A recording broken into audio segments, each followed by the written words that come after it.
Kita ke informasi selanjutnya, banjir di Kabupaten Aceh Utara terus meluas dan hingga 9 kecamatan.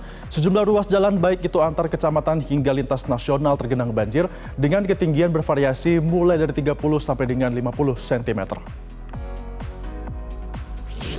Kesembilan kecamatan yang terendam banjir pemirsa adalah Kecamatan Matangkuli, Pirak Timu, Tanah Luas, Lokuskon, Cot Girek, Langkahan, Lapang, Kecamatan Baktia, serta Kecamatan Samudra. Berdasarkan data dari BPBD Kabupaten Aceh Utara, lebih dari 11.000 jiwa terdampak banjir yang mengakibatkan 1.000 jiwa diantaranya harus mengungsi. Banjir yang melanda akibat meluapnya sejumlah sungai, yaitu Sungai Pase, Sungai Pirak, dan Sungai Kerutau. Ketinggian air di permukiman warga bervariasi mulai dari 1 meter hingga 1,5 meter.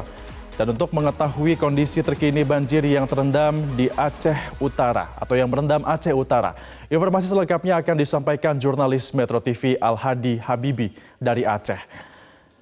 Habibi, apakah ada penambahan jumlah warga yang terdampak banjir atau jumlah kecamatan yang terdampak?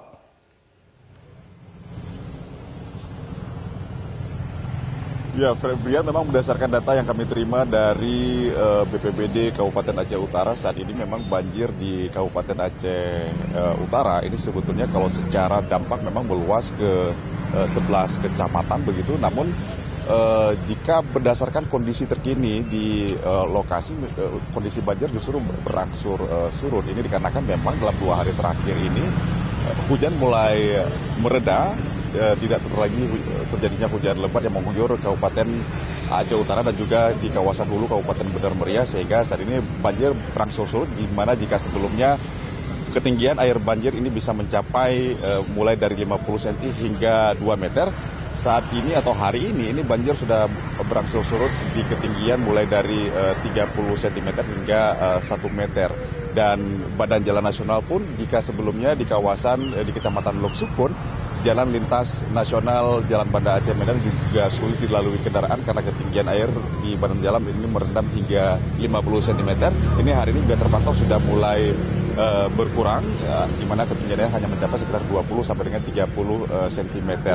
Namun meski demikian memang dampak banjir ini sendiri membuat sebagian warga ini mengungsi ke tempat-tempat yang lebih aman. Setidaknya berdasarkan data dari BPBD Kabupaten Aceh Utara ada sekitar lebih dari 5.000 warga Kabupaten Aceh Utara yang mengungsi, di mana ada sekitar 20 titik pengungsian, di mana warga ini mengungsi ke tempat-tempat yang tidak terdampak banjir atau tempat yang lebih aman seperti ke balai desa ataupun juga musala ataupun juga masjid, termasuk juga ke tempat-tempat kerabat mereka yang tidak terdampak banjir.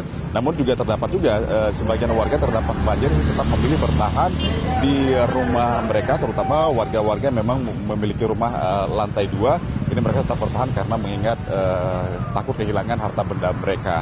Sementara itu juga banjir ini tidak hanya merendam pemukiman warga, namun banjir ini juga turut merendam sejumlah fasilitas publik, baik itu kantor pemerintahan khususnya yang berada di Kecamatan Loksukun yang merupakan ibu kota dari Kabupaten Aceh Utara, termasuk juga kantor termasuk juga fasilitas ibadah seperti masjid, kemudian juga dan juga sekolah-sekolah ini juga terendam. Dan tidak hanya itu, banjir ini juga merendam sejumlah pasar yang ada di kawasan Aceh Utara, terutama di Kecamatan Loksukun, sehingga memang aktivitas masyarakat ini sedikit cukup terhambat dengan adanya dampak banjir ini. Febrian. Ya Habibi, karena banjir semakin meluas, bagaimana dengan penanganan pemerintah terhadap warga yang terdampak banjir? Ya, terkait dengan penanganan sendiri, memang pihak dari pemerintah Kabupaten Aceh Utara sendiri ini telah melakukan penanganan tanggap masa panik, di mana memang di tempat-tempat terdampak banjir ini pemerintah melakukan evakuasi sebelumnya kepada warga-warga yang terjebak banjir, termasuk juga memberikan pelayanan dapur umum. Ini yang juga ada dibuka di beberapa lokasi titik banjir yang parah begitu. Namun selain memang ada bantuan dari pemerintah, pihak-pihak lainnya juga seperti dari TNI Polri juga membantu memberikan bantuan-bantuan kepada masyarakat. Namun meskipun ada bantuan, tetapi berdasarkan laporan yang kami terima dari kontributor Metro TV di Aceh Utara ini mengatakan bahwa bantuan juga belum merata, sehingga memang masyarakat yang belum mendapatkan bantuan ini sangat mengharapkan adanya bantuan seperti terutama adalah kebutuhan makanan, kemudian juga kebutuhan pakaian dan kemudian obat-obatan, mengingat memang sebagian warga terdampak banjir juga mulai mengalami penyakit seperti gatal-gatal dan juga demam dan batuk. Febrian? Baik, terima kasih jurnalis Metro TV Al-Hadi Habibi atas informasi Anda langsung dari Aceh. Jelajahi cara baru mendapatkan informasi. Download Metro TV Extend sekarang.